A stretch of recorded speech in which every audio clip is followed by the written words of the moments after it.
Question: what if everything they taught you about Jesus was only half the story? Look, before we get into this dive, and it's going to be a deep dive, okay, I need to make one thing crystal clear. I am not here to attack anybody's faith. I'm not here to disrespect anybody's religion, or I'm not here to tell anybody what to believe, okay?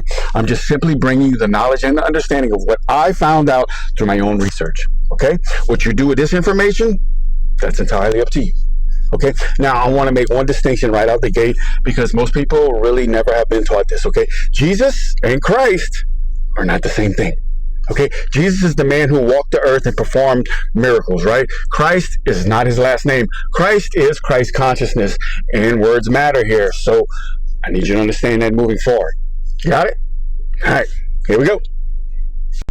Now, I'm going to assume that everyone watching has a basic understanding of the story of Jesus, right?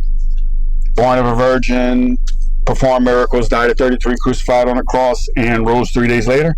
Sound familiar? Okay, good. Now here's where it gets deep, so buckle up, okay? Because on December 21st, that's the winter solstice, the sun passes through the constellation in the shape of a cross. And for 3 days, December 22nd, 23rd, and 24th, the sun does not visibly move in the sky. It's literally the shortest and darkest days of the year. The sun, right here, is symbolically dead and in the tomb. And on December 25th, Christmas, or Christmas, right, the sun begins to rise higher in the sky again, and the days begin to get longer than the nights. And this is the duality of this place. Remember, because as above, so below, right? The single moment represents both resurrection of the sun coming out of the tomb and the birth of Jesus, because in esoteric knowledge, this place operates in layers. And almost nothing, and I repeat, nothing has just one meaning to it. Yes. Okay, there is a part of your brain called the claustrum, and the day the moon enters into your sun sign, it releases a sacred drop of fluid. We call that the chi. And it travels down your chimney. Your chi and me, your chimney, that means your spine, right? And all those 33 vertebrae in your spine, it travels all the way down to the base where 5 fused vertebrae meet, and that's called your sacrum, or the stone. This is exactly why in Genesis, Jacob laid his head upon the stone and dreamed of a ladder reaching all the way up to heaven with angels ascending and descending. That ladder, well, it's your spine, and those angels are the chrism oil rising, okay? In the Gospel of Thomas, Jesus said in 23, I shall choose you, 1 out of 1,000, and 2 from 10,000. He was very clear that his mysteries he taught would only be revealed to those who were ready to receive them, because this knowledge was very much protected. It still is today. Do you not think these Egyptian mystery schools carried it and knew it?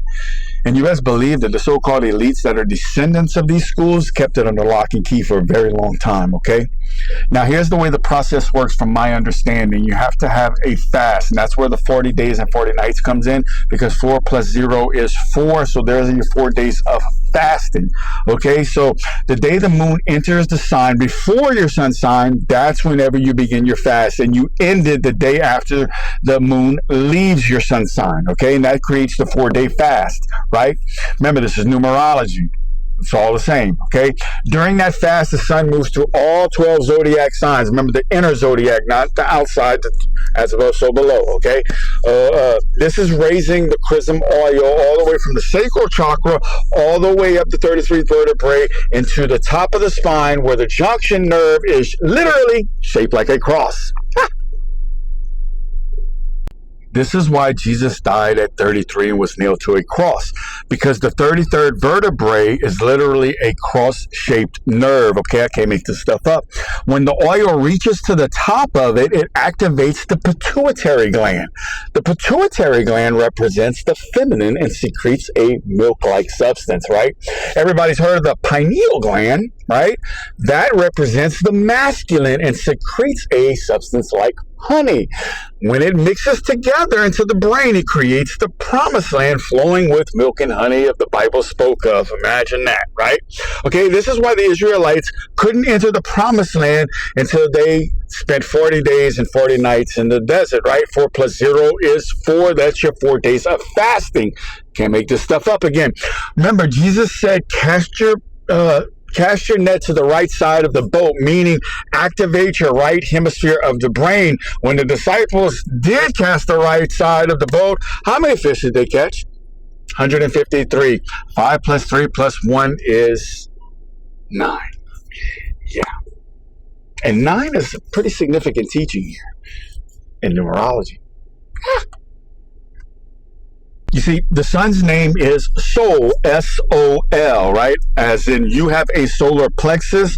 You are made of carbon, hydrogen, oxygen, nitrogen, and phosphorus. Guess what? So are the stars, because as above, so below, as within, so without. You are the microcosm to the macrocosm, my friend.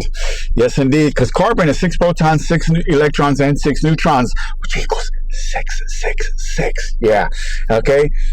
And if you're living in the root chakra and ruled by the 7 deadly sins, you are living in beast consciousness, which is a frequency of 666. 6 plus 6 plus 6 is 18. 8 plus 1 is 9. That's the lowest one on earth, yeah. But here we raise that chrism oil to complete the Kundalini awakening, and that ascends to the frequency of 144,000. And that all in terms of how you count your chakra petals. I will do another video on that later on down the road. But 1 plus 4 is 9, right? Which is Christ consciousness, and that's the only difference between living in the beast system and living in the light. Yeah. You see, guys, 9 is a very significant number. In Gematria, the first man, Adam, equals 9. Matter of fact, the letter I is ruled by 9. Because every time you say, I am, I think, I believe, you're actually invoking your own consciousness and acknowledging your own existence.